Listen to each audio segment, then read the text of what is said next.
Guys small cap वाली एक बहुत ही नामी गिरामी कंपनी है एचपी एडहेसिव्स।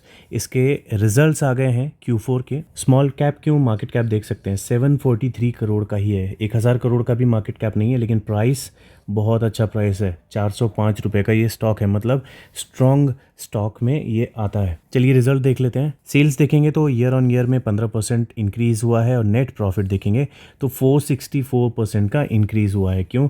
मार्च 2022 में 0.69 करोड़ का ही इसका ग्रोथ था, मीन 69 लैक्स का, और अभी कितना है 3 करोड़ 87 लैक्स का इसका प्रॉफिट आया है।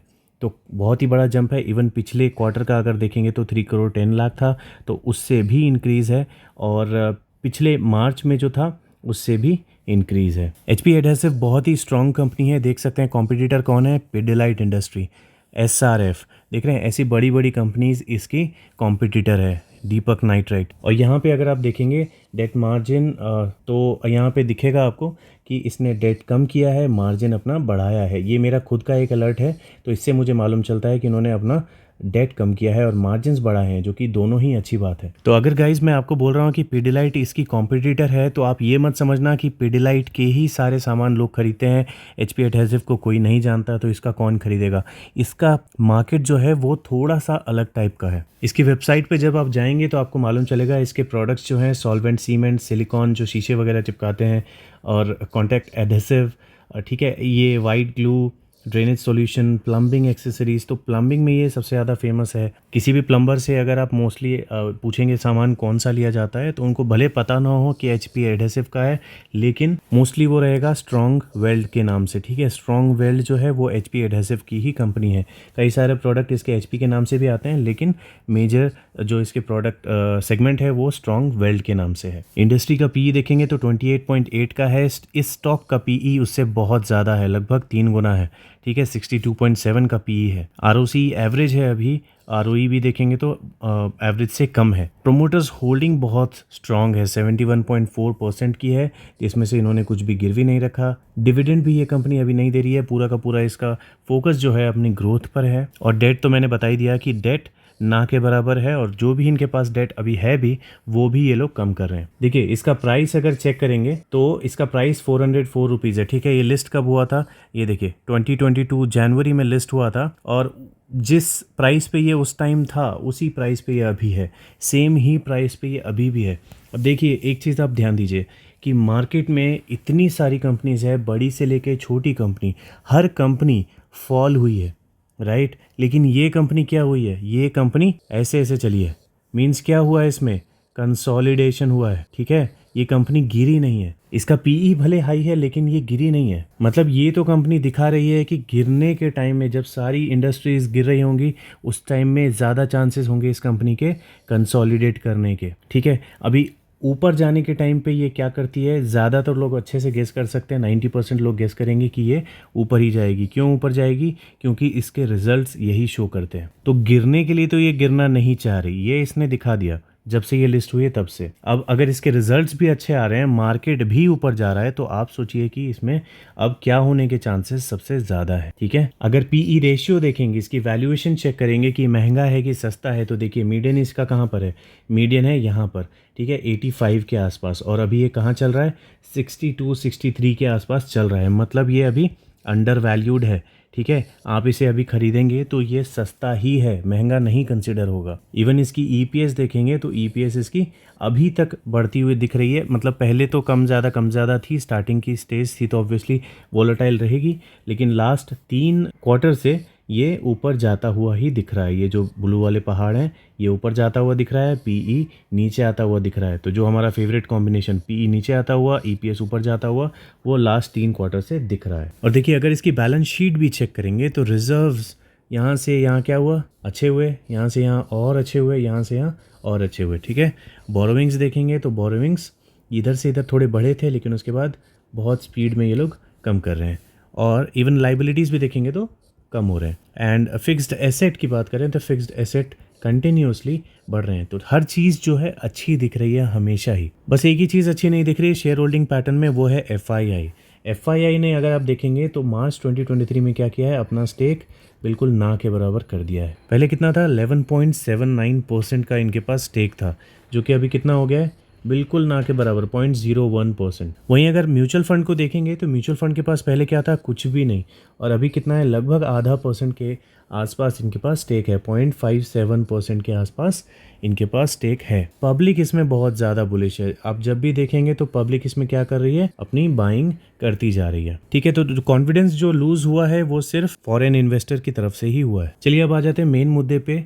इसके मंथली कैंडल्स के चार्ट पे अगर आएंगे तो हम लोग यहाँ पे क्या डिस्कस करेंगे कि इसमें इन्वेस्टमेंट करना चाहिए तो कहाँ करना चाहिए, या फिर नहीं करना चाहिए तो क्यों नहीं करना चाहिए। ठीक है, तो अभी यहाँ पे आपको कोई पैटर्न नज़र आता है क्या? यहाँ पे सिंपल सा पैटर्न था। देखिए मौका कहाँ पे था, मौका यहाँ पे था। क्यों?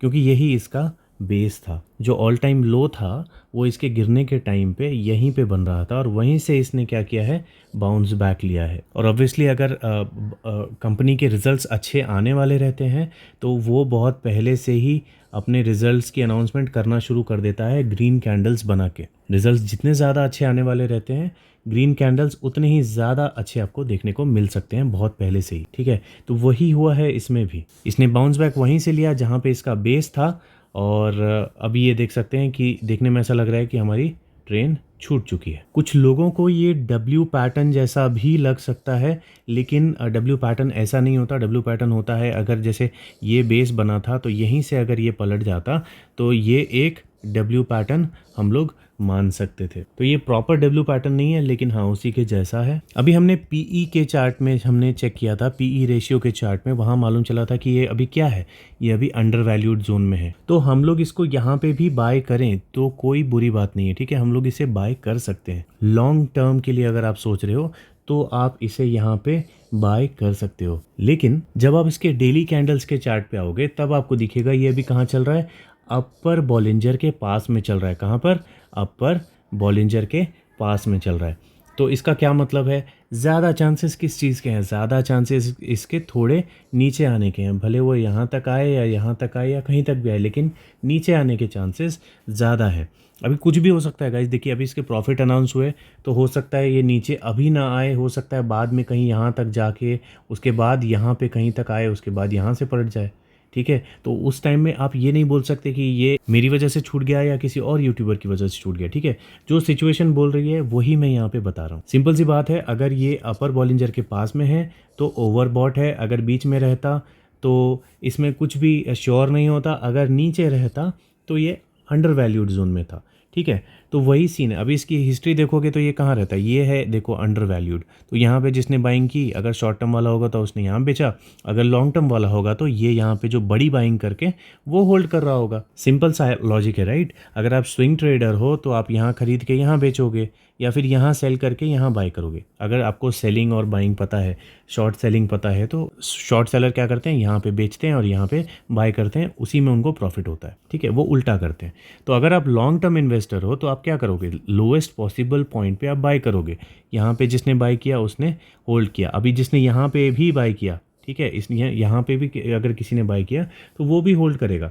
लेकिन जिसने यहाँ पे बाय किया उसको ज़्यादा प्रॉफिट हो रहा होगा क्या? नहीं, उसको ज़्यादा नहीं हो रहा होगा। जिसने यहाँ बाय किया उसी को ज़्यादा प्रॉफिट हो रहा होगा, या जिसने यहाँ बाय किया उसी को ज़्यादा प्रॉफिट हो रहा होगा। ठीक है, तो हम लोग क्या करते हैं, हम लोग सेफ खेलते हैं गाइस। ठीक है, तो हम लोग क्या करेंगे, इसके गिरने का वेट करेंगे। अब यहाँ पे अगर हमको सपोर्ट दिख जाता है अच्छा खासा तो यहाँ पे ले सकते हो।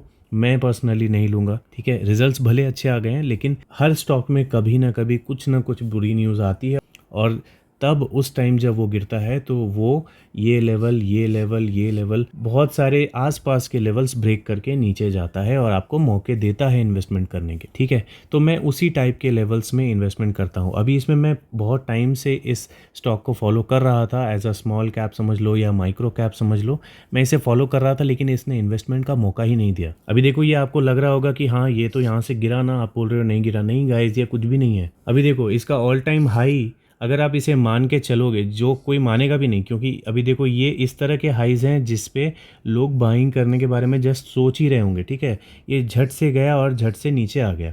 तो जिसने बिल्कुल जीटीटी के ऑर्डर्स लगा के रखे होंगे ना, उनको ही यहाँ पे कुछ ना कुछ मतलब लॉस हो रहा होगा। अदरवाइज़ यहाँ पे कौन खरीदता है पता नहीं, यहाँ तो सेलिंग हुई है बस, ठीक है। तो अब यहाँ से अगर नीचे तक बिल्कुल बॉटम तक भी अगर आप देखोगे तो कितना ये गिरा है, 38.46%, बहुत ज़्यादा नहीं गिरा है, ठीक है। और जब से ये आया है तब से अभी तक का देखें तो कितना प्रॉफिट दिया इसने, 33.56% का।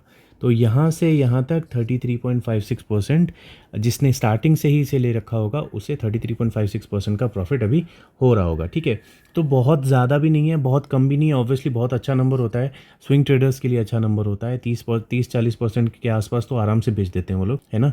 तो अच्छा खासा प्रॉफिट हो रहा है, लेकिन अभी भी इन्वेस्टमेंट के चांसेस इसमें हैं। मैंने पहले भी बोला मेरा इंटरेस्ट इसमें इसलिए है क्योंकि इतने सारे स्टॉक मार्केट में आए, बहुत सारे स्टॉक्स, अच्छे स्ट्रॉन्ग स्टॉक्स, वो भी बहुत अच्छी खासी मतलब वॉल्यूम में गिरे हैं, लेकिन इस स्टॉक में वैसी गिरावट ही नहीं है। जबकि आप देख सकते हो एफआईए ने क्या किया, इसमें selling selling selling continue selling की है। और म्यूचुअल फंड ने इसमें, ये भी नहीं है कि म्यूचुअल फंड ने इसमें कंटिन्यूसली बाइंग की है। तो या तो ये जो कंसिस्टेंसी है ये रिटेलर्स की वजह से है। तो ये पूरा का पूरा जो स्टॉक बचा है गिरने से, ये रिटेलर्स ने बचा है, क्योंकि बाइंग किसने की है शुरू से, सिर्फ रिटेलर्स ने, ठीक है। तो सोचिए अगर इसमें एफआईआई ने भी अगर हाथ घुसा दिया तो ये क्या स्पीड में ऊपर जाएगा। मेरे को तो एक ही नज़र में यही दिख रहा है कि ये गिरने वाला स्टॉक नहीं है। अभी तक तो ऐसा लग रहा है मुझे कि ये गिरने के मूड में बिल्कुल नहीं है, ठीक है। और जब बुल रन अच्छे से चालू हो जाएगा तब ये किस तरह से ऊपर जाएगा, मुझे वो देखने में ज़्यादा इंटरेस्ट है। ओके, तो जब भी मुझे इसमें मौका मिलेगा मुझे यहाँ इन्वेस्टमेंट कर देना चाहिए था, लेकिन मेरे जो मंथली लेवल होते हैं, जो ईयरली लेवल होते हैं, इसमें से कोई लेवल इसमें हिट नहीं हुआ एक बार भी, शुरू से जब से आया है तब से ही। तो पता नहीं, हो सकता है मेरे से ये मिस होता रहे, हो सकता है कभी बाद में मिले, कुछ कह नहीं सकते। हर स्टॉक में आपके तुक्के नहीं भिड़ते हैं ना। तो वैसा ही कुछ स्टॉक अभी तक ये हुआ है मेरे लिए, लेकिन मैं इसमें इन्वेस्टमेंट ज़रूर करूँगा, बहुत ज़्यादा वेट नहीं करूँगा इसमें। जब भी फॉल आता है, अगर कभी भी इस लेवल पे या इस लेवल पे वापस आने के चांसेस मुझे दिखते हैं तो मैं 350 के आसपास या फिर 320 के आसपास में इन्वेस्टमेंट करने के लिए एक छोटे से अमाउंट से, अब मेरा मान लो अगर मुझे इसमें अगर मान लो 100 रुपये लगाने हैं, एक मानने की बात बोल रहा हूँ, अगर 100 रुपये लगाने हैं तो मैं 25-30 रुपये इसमें इन दोनों किसी लेवल्स पे लगाने के बारे में मैं सोचूंगा, ठीक है। ये मेरा प्लान है।